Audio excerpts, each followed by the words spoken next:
حالانکہ سرکار دو عالم نور مجسم صلی اللہ تعالی علیہ وسلم نے ارشاد فرمایا کہ مجھے اپنی امت سے اب شرک کا شائبہ نہیں ہے، یہاں تک کہ میرے آقا صلی اللہ علیہ وسلم نے قسم کھا کر کہا کہ میں اللہ کی قسم کھا کر کہتا ہوں اب مجھے اپنی امت سے شرک کا شائبہ نہیں رہا۔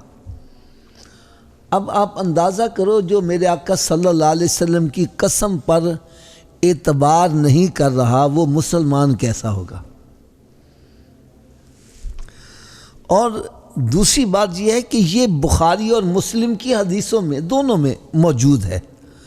عموماً ہم کوئی حدیث کی بات کرتے ہیں تو وہ کہتے ہیں بخاری میں ہے، مسلم میں ہے، وہ سمجھتے ہیں یہ دو حدیثیں، حالانکہ اور بھی حدیث کی کتابیں ہیں۔ پھر بھی میں کہتا ہوں اگر تم اسی پر ہی متفق ہو تو یار دونوں میں موجود ہے۔ تو میں نے پھر یہ بتلایا تھا کہ شرک کی ڈیفینیشن کیا ہے۔ شرک کی ڈیفینیشن ہمیں اگر پتہ چل جائے تو جو لوگ ہمیں ڈراتے ہیں ہم اس پر اس کو اتار کر دیکھیں، اگر پوری اترتی ہے تو پھر اسے بچیں، اگر نہیں تو ایسے کسی کو مشرک بنانا یہ صحیح بات نہیں ہے۔ تو شرک کے لیے 3 باتوں کی میں نے یہ کہا تھا کہ ان کو اچھی طرح سے یاد کر لو، ذہن نشین کر لو۔ نمبر 1، اللہ تبارک و تعالیٰ کا ذاتی نام ہے اللہ۔ کیا ہے؟ مخلوق میں کسی کو اللہ کہہ دیا تو شرک ہو جائے گا۔ مخلوق میں کسی کو اللہ نہیں کہنا، کہیں گے تو شرک ہو جائے گا۔ اور یہ آپ کو میں ایک بڑی ایمان افروز بات سناؤں کہ یہ اللہ تعالیٰ کا کرم ہے جو ہم شرک سے بچے ہوئے ہیں، یہ سرکار کی دعا کا صدقہ ہے کہ ہم شرک سے بچے ہوئے ہیں۔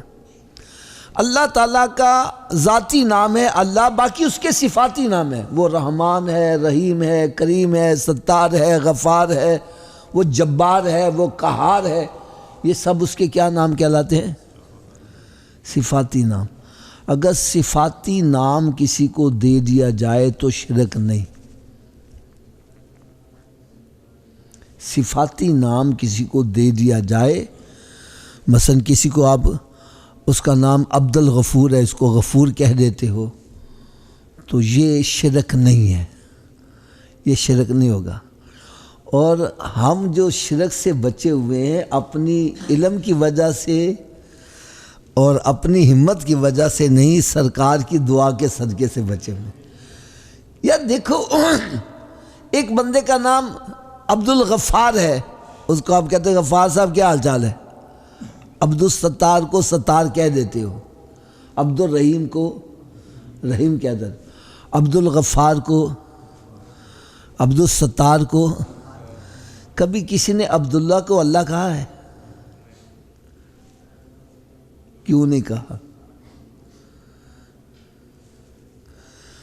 گاؤں دیہات کی کوئی عورت ہے بالکل ان پڑھ جاہل، وہ بھی عبداللہ کو اللہ نہیں کہے گی، یہ علم کی وجہ سے نہیں، میرے آقا کی دعا کے صدقے سے شرک سے بچے ہوئے۔ نمبر 1، مخلوق میں کسی کو اللہ نہیں کہنا۔ دوسرا میں نے بتلایا تھا کہ اللہ تبارک و تعالی مستقل بذات ہے، ہمیشہ سے ہے اور ہمیشہ ہی رہے گا۔ ایسی صفت مخلوق میں مانو گے تو شرک ہوگا۔ اور جن کو ہم مخلوق کہتے ہیں، کیا کہتے ہیں؟ اس میں یہ صفت پائی جا سکتی ہی نہیں ہے۔ مخلوق کا مطلب ہے جو خلق کی گئی ہے، اور جب خلق کی گئی تو سامنے آئی، جب خلق نہیں کی گئی تو نہیں تھی۔ تو جو مخلوق ہوگی اس کے اندر یہ صفت پائی جا سکتی ہی نہیں ہے۔ بھئی جو بنایا گیا ہے، بننے سے پہلے تو کچھ نہیں نہ تھا۔ بات سمجھ آ رہی ہے کہ نہیں؟ اللہ تعالیٰ نے زمین اور آسمان کو بنایا، جب نہیں بنا تھا تو یہ کچھ بھی نہیں تھا، بنا تو سامنے آیا نا، تو یہ مستقل بذات تو نہ ہوا نا۔ اسی طرح ہم سرکار صلی اللہ علیہ وسلم کی بھی خلقت مانتے ہیں، سرکار صلی اللہ علیہ وسلم کے نور کو تخلیق کیا گیا، سرکار صلی اللہ علیہ وسلم کی ولادت کو مان۔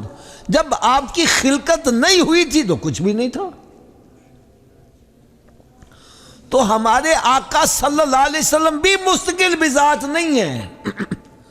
جب ہم سرکار کو مستقل بذات نہیں مانتے تو غوث پاک کو کیسے مانیں گے؟ بات سمجھ آئی ہے نا؟ مستقل بذات صرف اللہ کی ذات ہے جو ہمیشہ سے ہے اور ہمیشہ ہی رہے گا، ہمیشہ سے ہے اور ہمیشہ ہی رہے گا۔ یہ صفت صرف اللہ کی ذات میں ہے، مخلوق مانو گے تو شرک ہو جائے گا۔ اور تیسری یہ تھی کہ واجب الوجود، اللہ تبارک و تعالیٰ اپنے علم و قدرت سے ہر جگہ موجود ہے۔ کیا میں نے کہا؟ ہر جگہ موجود ہے۔ ایسی صفت مخلوق میں مانو گے تو تب شرک ہوگا۔ اللہ تعالیٰ اپنی علم و قدرت سے ہر جگہ موجود ہے، ہر جگہ موجود ہے۔ ایسی صفت مخلوق میں مانو گے پھر شرک ہوگا۔ آپ کہیں گے جی ہم سرکار صلی اللہ علیہ وسلم کو حاضر ناظر مانتے ہیں تو اس کا پھر کیا مطلب ہوا؟ تو بھائی حاضر کا مطلب ہے، ہمارا یہ عقیدہ ہے سرکار صلی اللہ تعالیٰ علیہ وسلم اپنے مزار پن انوار میں حیات ہیں اور ساری کائنات کا مشاہدہ فرما رہے ہیں۔ باقی سرکار صلی اللہ علیہ وسلم جسمانی طور پر جہاں تشریف لے جانا چاہیں لے جا سکتے ہیں، اس کو ہم کہتے ہیں حاضر ناظر۔ کیا کہتے ہیں؟ جیسے ہم ایک نعت کا شعر ہے، دیوانیوں بیٹھے رہو محفل نو سجا کے تے، شاید میرے آقا دا ایتھوں دی گزر ہوئے۔ رب کے بارے میں یہ نہیں کہہ سکتے شاید میرے رب کا یہاں سے گزر، نہیں، وہ تو ہے ہی موجود۔ نہیں سمجھ لگے؟ اللہ تعالیٰ کی ذات اپنے علم و قدرت سے ہر جگہ موجود ہے، یہ صفت مخلوق میں نہیں پائی جا سکتی، مانو گے تو شرک ہو جائے گا۔ اور اللہ تعالیٰ کی جتنی بھی صفات ہیں ذاتی ہیں، ازلی ہیں، ابدی ہیں، ایسی صفات مخلوق میں مانو گے تو پھر شرک ہوگا۔ یہ کہنا کہ جی اللہ تعالیٰ کا نام اگر رحیم ہے، بندے کو رحیم مانو گے تو شرک ہو جائے گا، یہ بات، یہ ڈیفینیشن صحیح نہیں ہے۔ دیکھو اللہ تعالیٰ کی ذات رؤوف الرحیم ہے نا، تو قرآن مجید میں ہی رب تعالیٰ نے اپنے محبوب کو بھی رؤوف الرحیم فرمایا۔ سورہ توبہ آخری آیت ہے، لَقَدْ جَاءَكُمْ رَسُولٌ مِّنْ أَنفُسِكُمْ عَزِيزٌ عَلَيْهِ مَا عَنِتُّمْ حَرِيصٌ عَلَيْكُمْ بِالْمُؤْمِنِينَ رؤوف الرحیم۔ سرکار بھی رؤوف الرحیم ہے۔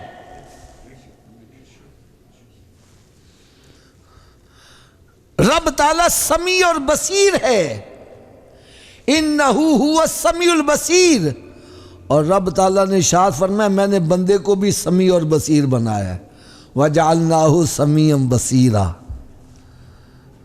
دیکھنے والا سننے والا بنایا ہے۔ لیکن فرق کیا ہوگا؟ اللہ تعالیٰ کی جو صفت ہے اس کی ذاتی ہے، اور مخلوق میں جو صفت ہے وہ اس کی عطا کردہ ہے۔ ذاتی اور عطائی برابر نہیں ہو سکتی۔ اگر ابھی بھی سمجھ نہیں آ رہی اور میں آسان سی بات بتلاتا ہوں، اللہ تعالیٰ کی ذات حی ہے۔ کیا ہے؟ حی کا مطلب کیا ہوتا ہے؟ زندہ، اور ہم بھی زندہ ہیں کہ نہیں ہیں؟ تو کیا شرک ہو گیا؟ شرک نہیں ہوگا۔ اس لیے کہ ہماری حیات اللہ کی عطا سے ہے، اور اللہ کی حیات کسی کی عطا کردہ وہ ذاتی ہے، وہ ہمیشہ سے ہے اور ہمیشہ ہی زندہ رہے گا، اور ہمارے اندر یہ صفت ایسی نہیں ہے۔ ہم تو ہوا کے محتاج ہیں، کھانے کے محتاج ہیں، ہوا بند ہو جائے ہم مر جائیں، ٹھیک ہے، اور پھر کل نفس ذائقۃ الموت، ہر ایک نفس کو موت کا ذائقہ چکھنا ہے۔ یہ عقیدہ ہم اللہ کے بارے میں نہیں رکھ سکتے۔ اللہ تعالیٰ کی ذات ہمیشہ سے زندہ ہے اور ہمیشہ ہی رہے گی، بس۔ تو بظاہر دیکھنے میں ہم کہتے ہیں یار اللہ بھی حی ہے، میں بھی حی ہوں، تو ایسا کہنے سے شرک نہیں ہوگا۔ میں دکھ والی بات کہتا ہوں، وہ صفاتی نام جو قرآن میں اللہ کے آئے ہیں وہ اگر بندے کو دے دیے جائیں تو شرک نہیں ہوتا، اور داتا اللہ تعالیٰ کے ناموں میں ہے ہی نہیں، ایسے شور مچا دیتے ہیں داتا کہنے سے جی بندہ مشرک ہو گیا۔ بات سمجھ آ رہی ہے کہ نہیں؟ داتا اللہ تعالیٰ کے صفاتی ناموں میں ہے ہی نہیں، اور قرآن مجید میں رب تعالیٰ نے ارشاد فرمایا وَلِلَّهِ الْأَسْمَاءُ الْحُسْنَى فَادْعُوهُ بِهَا، کہ جو اللہ تعالیٰ کے نام ہے انہی سے اسے پکارو۔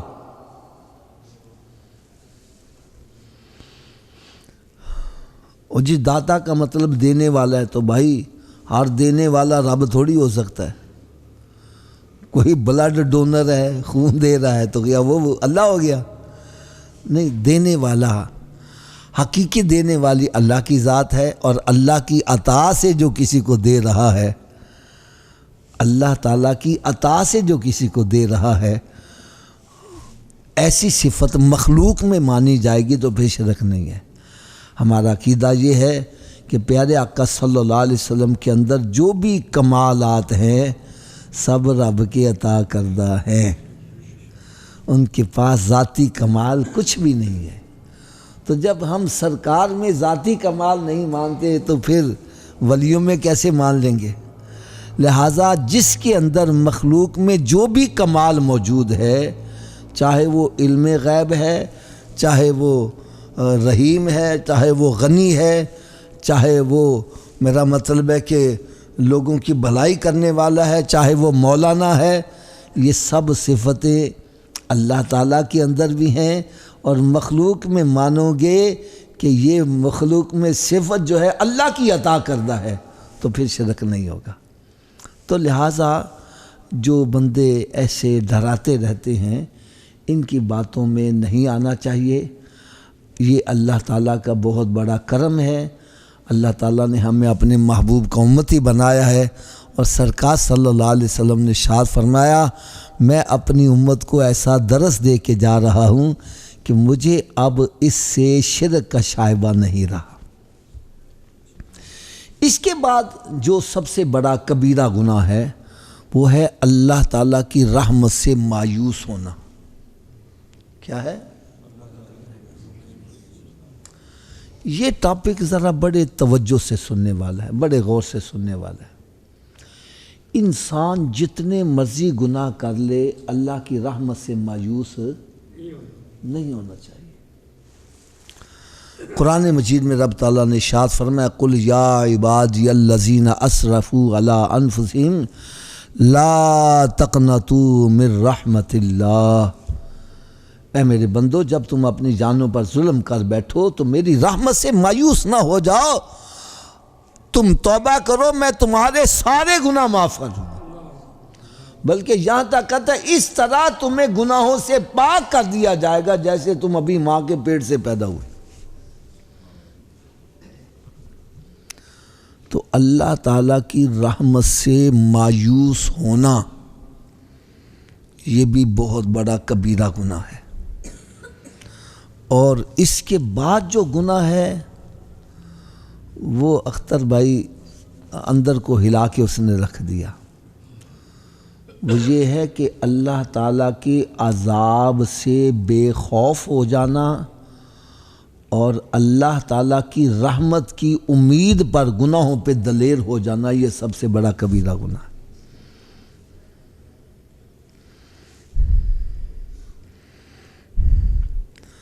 اور آج ہمارے اندر ناراض نہ ہونا یہ بات بہت زیادہ ہے.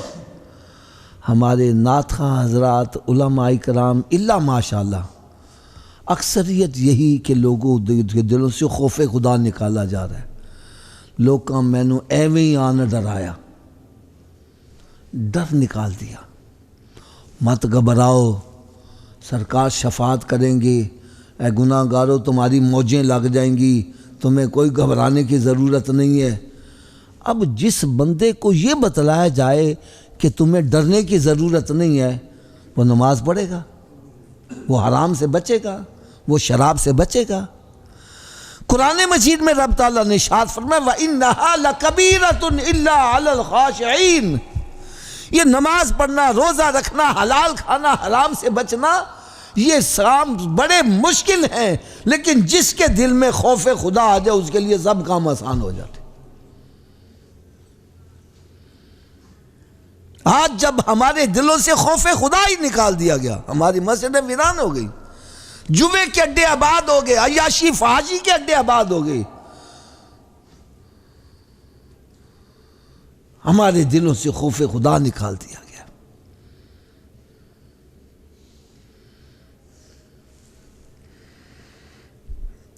آج ہو کیا رہا ہے؟ قطع رحمی، ماں باپ کی نافرمانی، بلکہ اللہ تعالیٰ معاف کرے ماں باپ کو قتل کر رہے ہیں،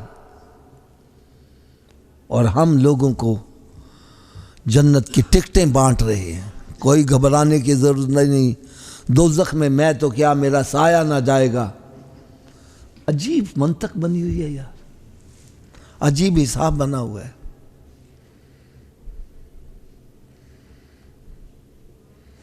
یار میرے نزدیک سرکار صلی اللہ علیہ وسلم کی امت میں سب سے بڑے عاشق حضرت ابو بکر صدیق رضی اللہ تعالیٰ. ٹھیک ہے نا یار؟ آپ میں سے کسی نے کوئی حدیث پڑھی ہو کہ صدیق اکبر رضی اللہ تعالیٰ نے فرمایا ہو کہ دوزخ میں تو کیا میرا سایہ نہ جائے گا؟ یا یہ فرمایا ہو مجھے دیکھ کے جہنم کو بھی آئے گا پسینہ؟ یار یہ وہ ہستیاں ہیں جن کو قرآن جنتی کہہ رہا ہے، جن کو میرے آقا صلی اللہ علیہ وسلم نے جنتی ہونے کی بشارتیں دی، اور یہ وہ ہستی ہے جنہوں نے سرکار سے کئی مرتبہ جنت خریدی ہے. اس کے باوجود اتنا خوف خدا دل میں کہ ساری رات رو رہے ہیں. میرے آقا صلی اللہ علیہ وسلم صحابہ کرام علیہم رضوان کے درمیان ایک مرتبہ دوزخ کا ذکر کر رہے ہیں، اور صحابہ کرام اتنا چیخ کے چلا کے رو رہے ہیں کہ جو حدیث روایت کاری ہیں وہ کہتے ہیں ہمیں سمجھ نہیں لگ رہی تھی سرکار کہہ کیا رہے. اتنی ان کی آوازیں اٹھی ہوئی تھی، ان کے دلوں میں اتنا خوف خدا. یہ وہ ہستیاں جنہوں کو سرکار نے جنتی کرا، قرآن جنتی کہہ رہا ہے. بلکہ میں تو ان کا مقام اس سے بھی آگے سمجھتا ہوں. قرآن کہتا ہے وَالَّذِينَ نَتَبَهُمْ بِإِحْسَانٍ رَضِيَ اللَّهُ عَنْهُ وَرَضُوا عَنْهُ وَأَعَدَّ لَهُمْ جَنَّاتٍ تَجْرِي تَحْتَهَا الْأَنْهَارُ خَالِدِينَ فِيهَا أَبَدًا. فرمایا کہ جو ان کے نقش قدم پر بھی چلے گا اللہ ان سے راضی، وہ رب سے راضی، اور اللہ تعالیٰ ان سب کو جنت عطا کرے گا. تو جن کے نقش قدم پر چلنے سے جنت ملتی ہے ان کا اپنا مقام کتنا بلند ہوگا.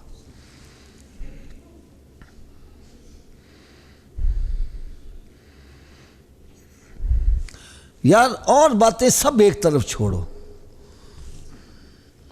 اللہ تعالیٰ کے بعد سب سے بزرگ ہستی کون ہے؟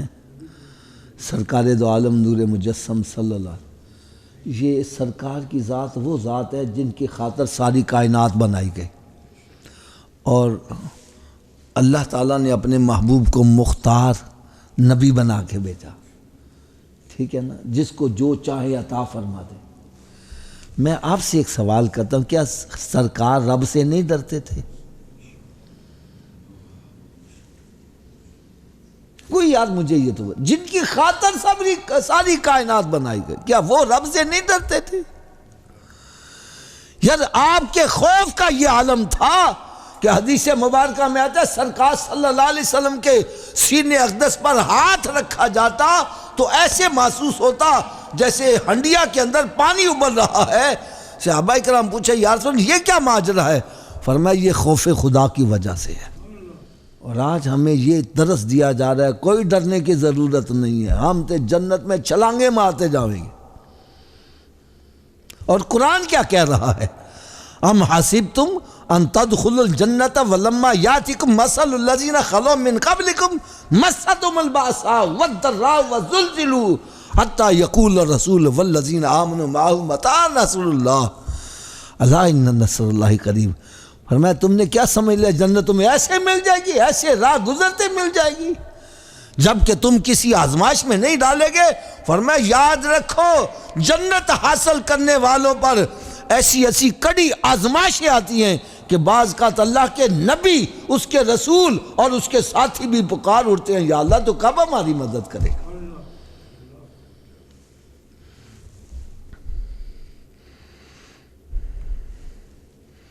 میں تو کہا کرتا ہوں بھائی ایک میٹرک کی سند حاصل کرنے کے لیے 13-14 سال ایڑیاں رگڑنا پڑتی ہیں، استادوں کی ماریں کھانی پڑتی ہیں، پھر کہیں جا کے بندہ وہ میٹرک کی سند کی شکل دیکھتا ہے۔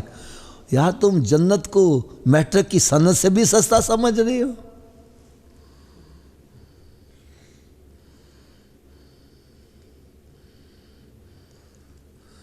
اللہ تعالیٰ کریم ہے، رحیم ہے، اس سے انکار کوئی نہیں ہے۔ کیا صحابہ کرام کو نہیں پتا تھا کہ اللہ تعالیٰ کریم ہے، بڑا رحیم ہے، بڑا غفور ہے؟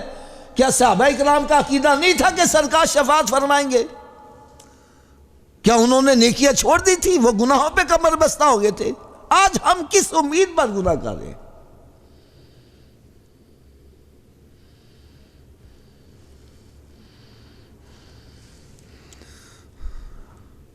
خدا را یہ روش ختم کی جائے،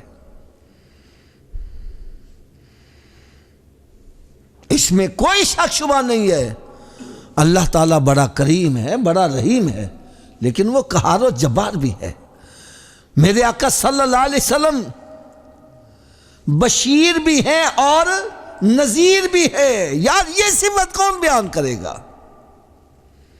قرآن ان کو بشیر بھی کہہ رہا ہے، نذیر بھی کہہ رہا ہے۔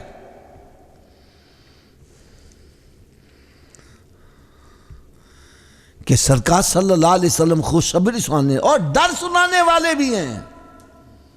آج ہمارے دلوں سے ڈر ہی نکالا جا رہا ہے،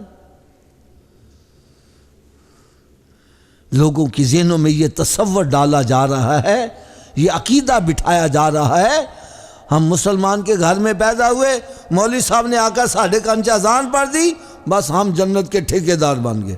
نہ ہمیں نماز کی ضرورت ہے، نہ روزے کی ضرورت ہے، زیادہ ہوا تو سال میں 1 مرتبہ میلاد شریف کی محفل کر لی، بس سب کچھ معاف۔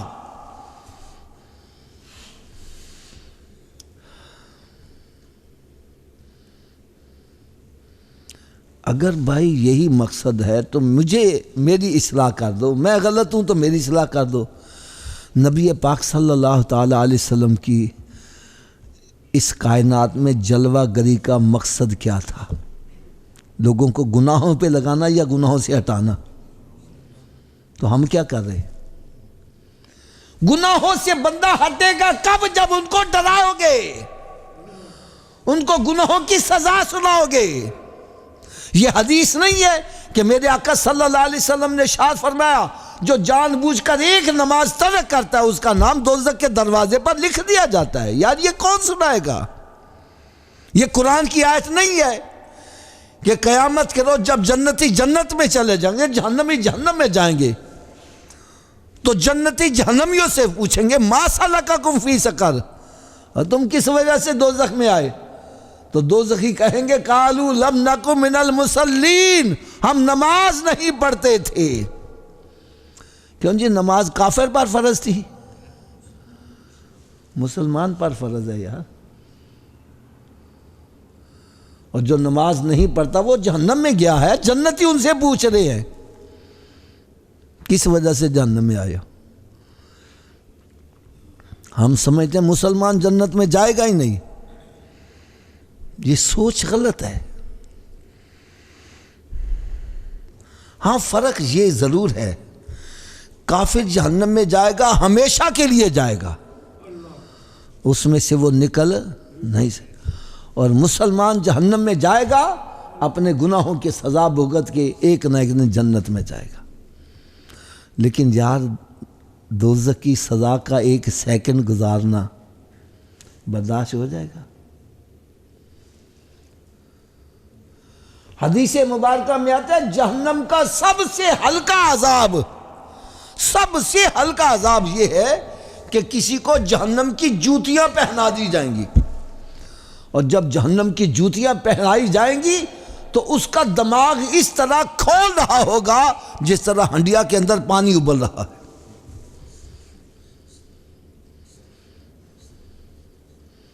بھائی ڈرو اس آگ سے۔ میں تو ایک مثال دیا کرتا ہوں، اللہ تعالی ہر مسلمان کو بیماریوں سے محفوظ رکھے۔ ایک بندہ تندرست ہے، رات کو لیٹتا ہے، کروٹ بدلتا ہے، صبح ہو جاتی ہے، رات کے گزرنے کا پتہ ہی نہیں چلتا۔ لیکن اللہ نہ کرے اسی کے داڑھ میں درد ہو جائے، کان میں درد ہو جائے، گردے میں درد ہو، پھر رات کیسے گزرتی ہے؟ گزر کا نام ہی نہیں لیتے۔ تو میں ہاتھ باندھ کر عرض کرتا ہوں، خدا را تھوڑی دیر سوچو، اگر دنیا میں تھوڑی سی تکلیف آ جائے، دنیا کی رات گزارنا مشکل ہو جائے، اللہ نہ کرے قبر میں عذاب آ گیا، قبر کی رات کیسے گزرے گی؟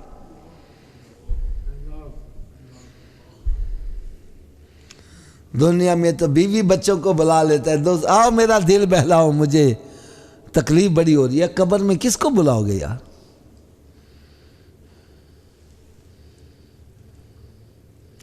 خدا را یہ لائنیں تبدیل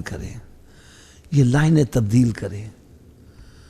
ہمارے ہاں نعت خوانی ہوتی ہے، 4 گھنٹے نعت خوانی ہو رہی ہے، اور نعت خوانی کے اندر اپریسیشن گناہ گاروں کو دی جا رہی ہے، نیکیاں کرنے والے کو اپریسیٹ نہیں کیا جا رہا، بلکہ ایسے اشعار پڑھے جاتے ہیں کہ قیامت کے روز نیک بندے گناہ گاروں میں آ کے شامل ہوں گے، گناہ گاروں سے گناہ ادھار مانگیں گے۔ مجھے ایک بندے نے واقعہ سنایا، یقین جانو میرے تے رونگٹے کھڑے ہو گئے۔ کہنے لگا جی وہ محلے کے نوجوانوں نے اکٹھے ہو کے جب محفل میلاد کا اہتمام کیا تو بازار میں انہوں نے سٹیج لگایا نعت خوانی کے لیے اور محفل کے لیے۔ اب نعت خان بھی آئے، انہوں نے کہا کہ گناہ گاروں تمہاری موجیں ہو جائیں گی، مت گھبراؤ، ہیں، اور جو بیان کرنے والا اس نے بھی یہی کہا، گناہ گاروں مت گھبراؤ، قیامت کے روز تمہاری موجیں ہو جائیں گی۔ تو انہی نوجوانوں نے اسی سٹیج پر بعد میں شراب بیٹھ کے پی کہ اگر گناہ گاروں کی موجیں ہوں گی تو پھر ہم رج کے گناہ کرتے ہیں یار۔ خدا را ہم کس طرف امام کو لے جا رہے ہیں؟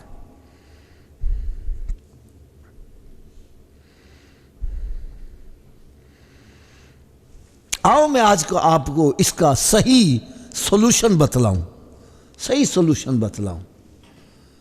حل بتلاؤں۔ کبھی آپ کو اتفاق ہوا ہو بازیگر یہ رسے کے اوپر چلتا ہے، لیکن اس کے ہاتھ کے اندر ایک لمبا سا بانس ہوتا ہے،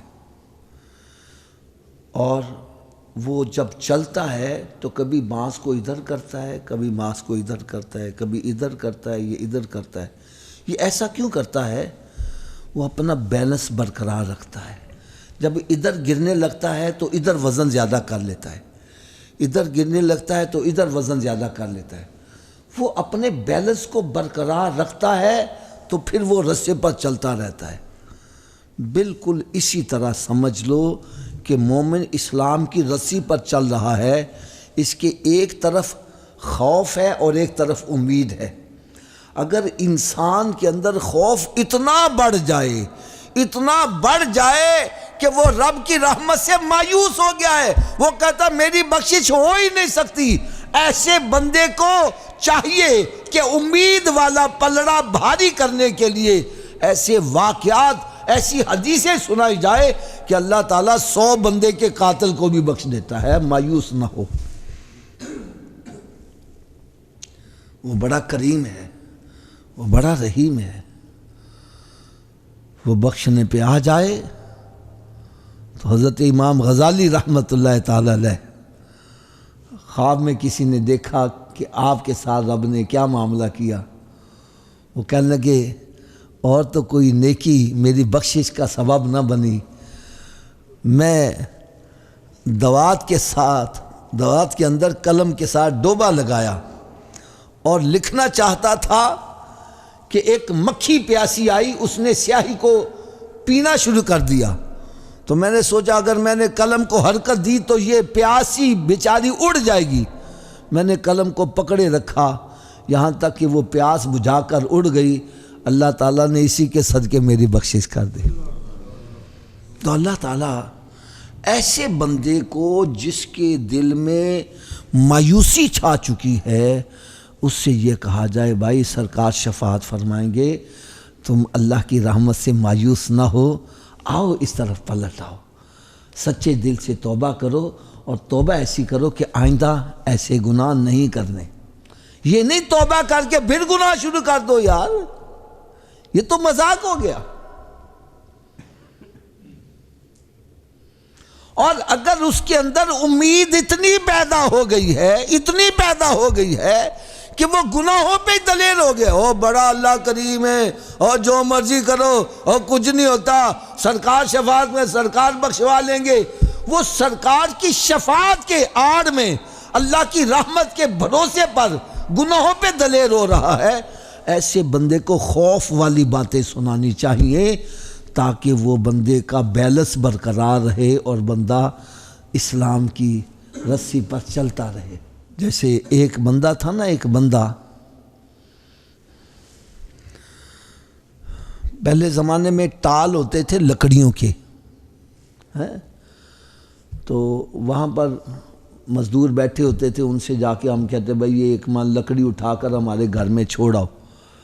تو وہ اپنی پشت پر وہ بنا کے نا گٹھا لکڑیوں کا تو گھر میں چھوڑ جاتے تھے.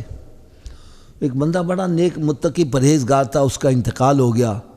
وہ یہی کام کرتا تھا، لوگوں کے گھروں میں لکڑیاں چھوڑ کے آتا تھا. تو کسی نے پوچھا بھئی تیرے ساتھ کیا معاملہ بھی تھا؟ کہنے لگا ایک مرتبہ میں نے لکڑیاں اٹھا کر جا رہا تھا کسی کے گھر چھوڑنے کے لیے، تو میرے دانتوں میں کوئی لقمہ پھنسا ہوا تھا. میں نے پیچھے سے نا ایک لکڑی کی پھانک توڑی اور خلال کر کے اس کو پھینک دیا. کہنے لگے ابھی تک میں اس پھانک کا حساب نہیں دے پایا کہ جو بغیر اجازت کے توڑ کے میں نے پھینک دی تھی اس کا بھی حساب نہیں دے پایا. فَمَنْ يَعْمَلْ مِثْقَالَ ذَرَّةٍ خَيْرًا يَرَهُ وَمَنْ يَعْمَلْ مِثْقَالَ ذَرَّةٍ شَرًّا يَرَهُ. جو ذرہ برابر نیکی کرے گا وہ بھی وہاں پر پا لے گا، اور جو ذرہ برابر گناہ کرے گا اس کو بھی وہاں پر پا لے گا. ایسے بندے کو ایسی آیتیں سنانی چاہیے کہ قیامت کا دن ہوگا، بندے کا نامہ اعمال جب پکڑایا جائے گا اس انداز میں پکڑایا جائے گا کہ پوری مخلوق اس کا نامہ اعمال پڑھ رہی ہوگی، اور کہا جائے گا اقرا کتابک کفا بنفسک اليوم علیک حسیبا، پڑھ اپنے نامہ اعمال کو. اب وہ گناہ جو ماں باپ کی نظر سے چھپ کر کیے تھے، رشتہ داروں کی نظر سے، افسروں سے چھپ کر گناہ کر رہا تھا، آج سارے جب پڑھ کے سنائے گا اس کے اوپر کیا کیفیت تاری ہوگی. بلکہ یہاں تک کہتا ہے نامہ اعمال دیکھ کے بندہ کہے گا یہ میرا ہے ہی نہیں، کسی کا غلطی سے میری طرف آ گیا، میں نے تو اتنے بڑے گناہ کیے ہی نہیں ہیں. تو اللہ رب العزت ارشاد فرمائے گا اليوم نختم علی افواہہم وتکلمنا ایدیہم وتشہد ارجلہم بما کانوا یکسبون. آج ان کے منہ پر مہر لگا دی جائے گی، بولتی بند کر دی جائے گی، اور یہ ہاتھ بولنے لگ پڑیں گے، پاؤں گواہی دیں گے اس نے ہمارے ساتھ یہ کام کیا ہے. پھر کہاں بھاگ کے جاؤ گے؟ ہائے ہائے ہائے ہائے.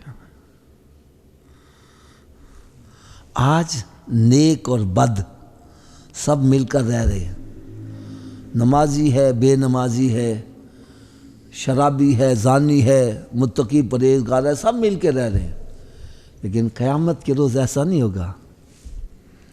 قیامت کے روز کیا ہوگا؟ رب تعالیٰ کی طرف سے حکم ہوگا وَامْتَازُوا الْيَوْمَ أَيُّهَا الْمُجْرِمُونَ، اے مجرموں آج میرے نیک بندوں سے جدا ہو جاؤ.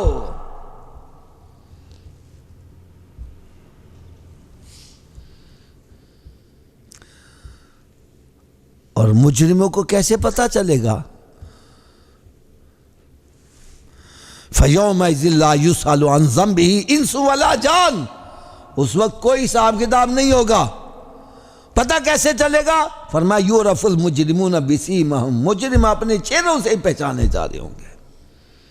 یوم تبیض وجوہ وتسود وجوہ، قیامت کے روز کچھ چہرے 14ویں رات کے چاند کی طرح چمک رہے ہوں گے اور کچھ چہرے سیاہ پڑے ہوں گے. یار آج ہمارے چہرے پر تھوڑی سی کوئی کالک لگ جائے، ہم شرم کے مارے کسی کے سامنے نہیں جاتے، اور میدان محشر میں اللہ نہ کرے پورا چہرہ کالا ہو گیا تو کہاں منہ چھپائیں گے؟ یار خدا را اپنے دلوں میں خوف خدا پیدا کرے. قرآن یہ کہہ رہا ہے ان اکرمکم عند اللہ اتقاکم، اللہ تعالیٰ کے ہاں عزت والا وہی ہے جس کے دل میں خوف خدا ہے.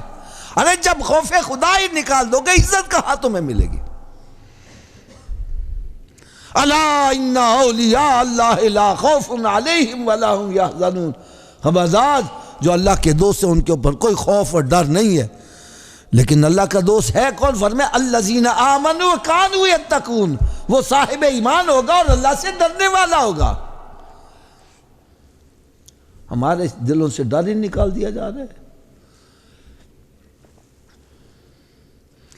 یہ آج ہم لوگوں کو کس طرف لے جا رہے ہیں، کس طرف لے جا رہے ہیں؟ خدا را سوچیں.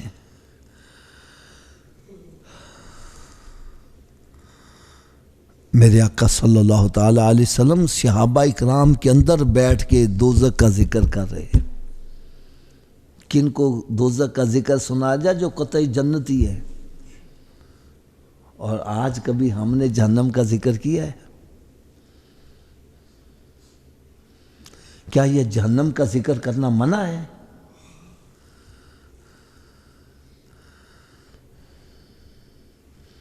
کیا یہ حدیث موجود نہیں ہے کہ میرے آقا صلی اللہ علیہ وسلم نے معراج شریف کی رات ایک بندے کو دیکھا جو لیٹا ہوا ہے اور ایک فرشتہ بہت وزنی پتھر سے اس کے سر کو کچلتا ہے، دے مارتا ہے، اس کا سر پاش پاش ہو جاتا ہے اور پتھر دور جا گرتا ہے. فرشتہ پتھر اٹھانے جاتا ہے، اٹھا کر جب واپس لاتا ہے تو سر پھر سلامت ہوتا ہے، پھر وہ کچلتا ہے. یہ عمل جاری ہے. پوچھا کہ جبریل یہ کون ہے جس کو اتنی سخت سزا دی جا رہی ہے؟ عرض کرنے کے یا رسول اللہ صلی اللہ علیہ وسلم، یہ آپ کا وہ امتی ہے جس پر نماز فرض تھی اور نماز نہیں پڑھتا تھا. یار نماز کافر پر فرض ہے، مسلمان پر فرض ہے؟ بولو تو صحیح. تو پھر جو نماز نہیں پڑھ رہا وہ ہے تو مسلمان، اس کو یہ سزا دی جا رہی ہے. ہم کیوں نہیں نماز پڑھتے یار؟ کیوں غافل ہے؟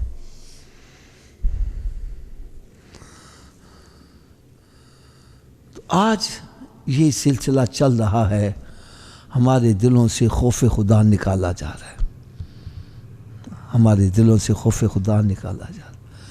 حضرت صاحب اولیاء کرام کا ذکر پڑھ کے دیکھو، صحابہ کرام کا ذکر پڑھ کے دیکھو، ساری رات عبادت میں بسر کر رہے ہیں، اس کے باوجود رو رہے ہیں، پتہ نہیں ہماری عبادت بھی قبول ہے کہ نہیں ہے. اور ہم کرتے کخ بھی نہیں اور پھر اکڑ کے چلتے ہیں. میدان معاشر میں ہم سر اٹھا کے چلیں گے. سمجھ نہیں آ رہی کہ کیا کہہ رہے ہیں، کس طرف ہم لے جا رہے ہیں عوام کو. خدا را آؤ، پلٹ کر آؤ، لوگوں کے دلوں میں خوف خدا پیدا کرو. خوف خدا پیدا ہوگا تو بندہ خود بخود برائیوں سے بچے گا، نیک اعمال کرنے کی کوشش کرے گا، اور اگر غلطی ہو بھی جائے گی تو وہ توبہ کرے گا. قرآن مجید میں اللہ تبارک و تعالیٰ نے ارشاد فرمایا انما یخشی اللہ من عبادہ العلماء، بے شک اللہ سے وہی ڈرتا جو اہل علم ہوتا ہے، جس کو یہی نہیں پتا کہ نماز پڑھنے سے اللہ تعالیٰ خوش ہوتا ہے یا ناراض ہوتا ہے، جس کو یہی نہیں پتا وہ کیا کرے گا؟ جس کو حلال حرام کا ہی پتہ نہیں، اس نے تو یہ کہنا سب جائز ہے، ایویں مولوی ڈران دینے۔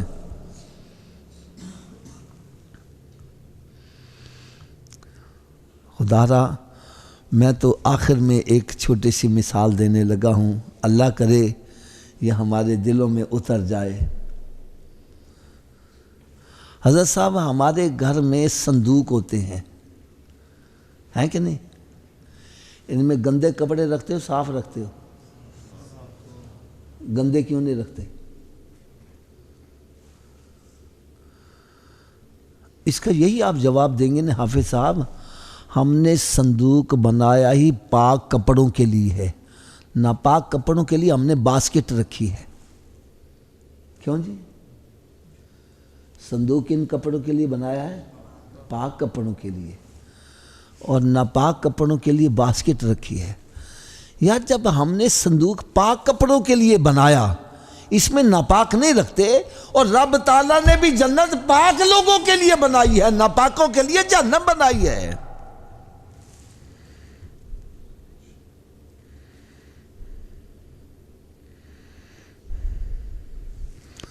ڈرو اس آگ سے۔ بدلناہم جلودا غیرہا لیذوقوا العذاب، قرآن مجید میں رب تعالیٰ نے ارشاد فرمایا دنیا کی آگ میں جب بندہ ڈلتا ہے جل جائے گا، کوئلہ ہو جائے گا، بات ختم ہو جائے گی، لیکن دوزخ میں ایسا نہیں ہے۔ فرمایا دوزخ میں ڈالا جائے گا، اس کا چمڑا جل جائے گا، پھر اس کو نیا چمڑا پہنایا جائے گا، پھر جہنم میں ڈال، ایک دن میں 70 مرتبہ اس کا چمڑا تبدیل کیا جائے گا، اس کو جہنم میں ڈالا جائے گا۔ اور دوزخ میں جب ڈالا جائے گا تو چلائے گا یا اللہ مجھے کھانے کے لیے کچھ دیا جائے۔ ان شجرۃ الزقوم، شجر زقوم کا کانٹے دار پھل دیا جائے گا، جب یہ کھائے گا تو حلق میں اٹک جائے گا۔ یار کبھی تھوڑا سا تصور کرو، روٹی کھاتے ہوئے کوئی لقمہ حلق میں اٹک جائے، بندے پر کیا بیتی ہے؟ اور جب کانٹے دار پھل حلق میں اٹک جائے گا پھر بندے کے اوپر کیا بیتے گی؟ بندہ پانی مانگے گا، یا اللہ مجھے پانی دیا جائے۔ تو فرمایا کہ اسی بندے کا نکلا ہوا کچ لہو کھولتا ہوا وہ اس کو جب دیا جائے گا، اس کے منہ کے قریب جب لے کے جائے گا تو اس کے منہ کا سارا گوشت جھڑ کر اس میں آ جائے گا، اتنا کھولا ہوگا۔ جہنم کی آگ سے بچو اور واپس پلٹ آؤ، اپنے گناہوں سے توبہ کرو۔ اللہ تعالیٰ بڑا کریم ہے، بڑا کریم ہے، لیکن توبہ سچے دل سے کرو۔ توبہ کرو تو ایسی توبہ کرو کہ جس طرح بھینس کے تھنوں سے دودھ نکل آئے دوبارہ داخل ہونا ناممکن ہے، اسی طرح اپنے گناہوں سے توبہ کرو، دوبارہ گناہوں کی طرف پلٹ کے جانا ایسے ناممکن ہو۔ یہ ہے سچی توبہ۔